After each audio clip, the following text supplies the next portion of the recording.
लेकिन अमीर बाप की बेटी सृष्टि पर उसकी माँ जान छिड़कती। मेरी बेटी कितनी प्यारी है, भगवान सबको सृष्टि जैसी बेटी दे। सृष्टि धीरे धीरे बड़ी होती है।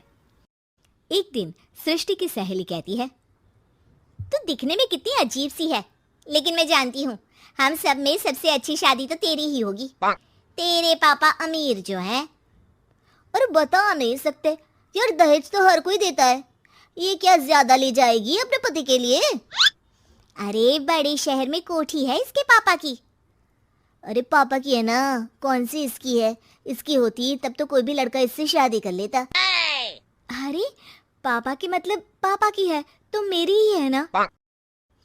किसने कहा? अब तेरी तो तब होगी ना जब तेरा भाई ना हो।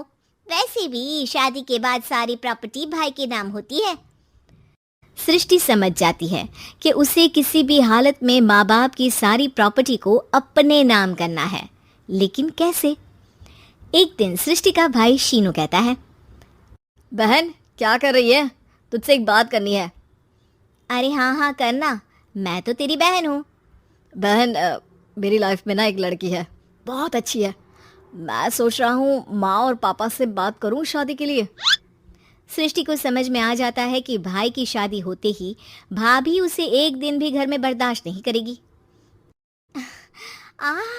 क्या बात है भाई, बताना कौन है वो? यार वो बहुत अच्छी लड़की है, पढ़ी लिखी है, मेरे साथ जॉब भी करती है। बस एक प्रॉब्लम है। हाँ प्रॉब्लम? क्या प्रॉब्लम है भाई? यार वो शादीशुदा है, लेकिन उसके पति ने उसे सिर्फ इसलिए छोड़ दिया क्योंकि उसके माँ बाप दहेज नहीं दे पाए। सृष्टि ये सुनकर न जाने क्यों खुश हो जाती है। अरे भाई तो क्या हुआ, लड़की तुझे तो पसंद है ना? शीनू को लगता है कि बहन उसे समझ रही है। वो इस बात से अनजान होता है कि उसकी बहन की मंशा पूरा घर हड़पने की है। सृष्टि अपनी माँ से कहती है, मम्मी मुझे तो बहुत चिंता है, पता है शीनू क्या कर रहा है? अरे क्या कर रहा है, वो तो काम पर जाता है और वापस घर आता है। नहीं ना माँ, वो यही तो नहीं कर रहा, बाकी सब कर रहा है। आपको पता है उससे प्यार है, और वो भी एक शादीशुदा लड़की से। ये क्या हो गया, मैं सोसाइटी में क्या मुंह दिखाऊंगी? अरे तेरे पापा तो यही कहेंगे कि मैंने ही उसे बिगाड़ दिया है। माँ देखो मेरी बात मानो, पापा पर भी विश्वास करने की जरूरत नहीं है। अब आप ही बताओ, पापा इतनी देर घर के बाहर रहते हैं क्यों, बोलो? अरे बेटा वो तो नौकरी करते हैं ना। तू बहुत भोली है माँ, पापा का ऑफिस तो 7 बजे खत्म हो जाता है, लेकिन देखो कितनी देर से आते हैं। अरे नहीं नहीं बेटा, ऐसी कोई बात नहीं है। सृष्टि माँ को एक औरत से बात करते पिता की फोटो दिखाती है। देखो माँ कैसे हैं पापा, मैं ना कहती थी कि पापा सही नहीं है। मैं तेरे पापा से बात करूंगी, दे फोटो मुझे। ओ माँ वो तो डिलीट हो गई। लेकिन चल तूने तो देख लिया ना, पापा से बाद में बात कर लेना, और हाँ मेरा नाम बिल्कुल मत लेना। हाँ माँ। अब क्या था, सृष्टि के माँ और पिता के बीच झगड़ा होना शुरू हो जाता है।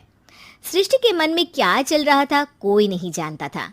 एक दिन, माँ सृष्टि के लिए एक लड़का देखा है, वो लोग शाम को उसे देखने आने वाले हैं।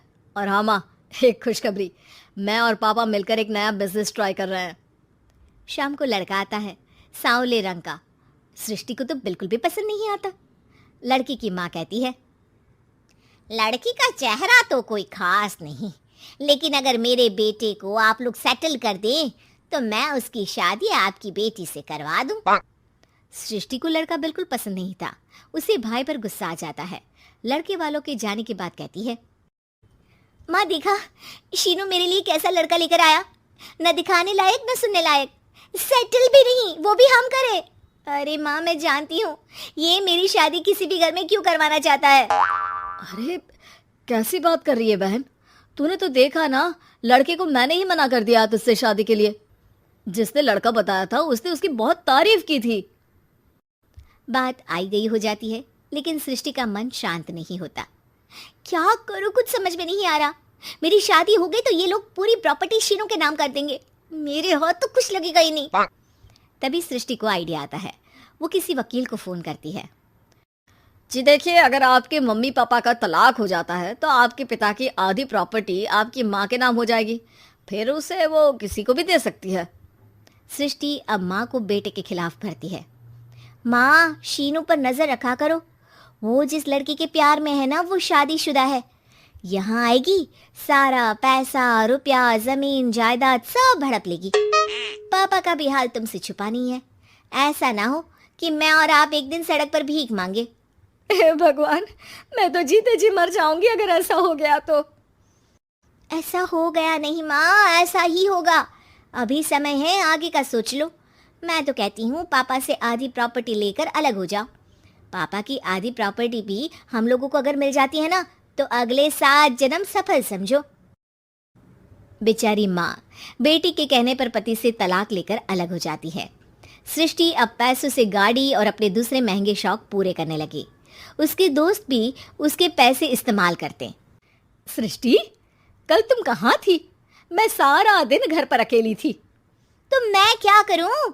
मैंने ठेका तो नहीं लिया है ना तुम्हें संभालने का। माँ को सृष्टि से ये उम्मीद नहीं थी। वो बैठकर रोने लगती है। वहीं उसका पति यानी कि सृष्टि के पिता आ जाते हैं।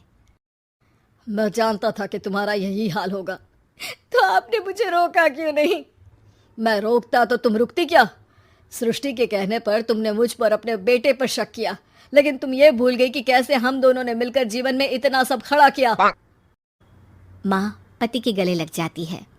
मुझे माफ कर दीजिए, मैंने आपकी कमाई का एक बड़ा हिस्सा गवा दिया। कोई बात नहीं, तुम साथ हो तो मैं ऐसी 7 प्रॉपर्टी खड़ी कर दूंगा। तभी वहां सृष्टि आ जाती है रोते हुए। माँ, मयंक ने मुझे छोड़ दिया। वो बोल रहा था जब तक मेरे पास पैसे थे तब तक ही वो मेरे साथ था। पापा,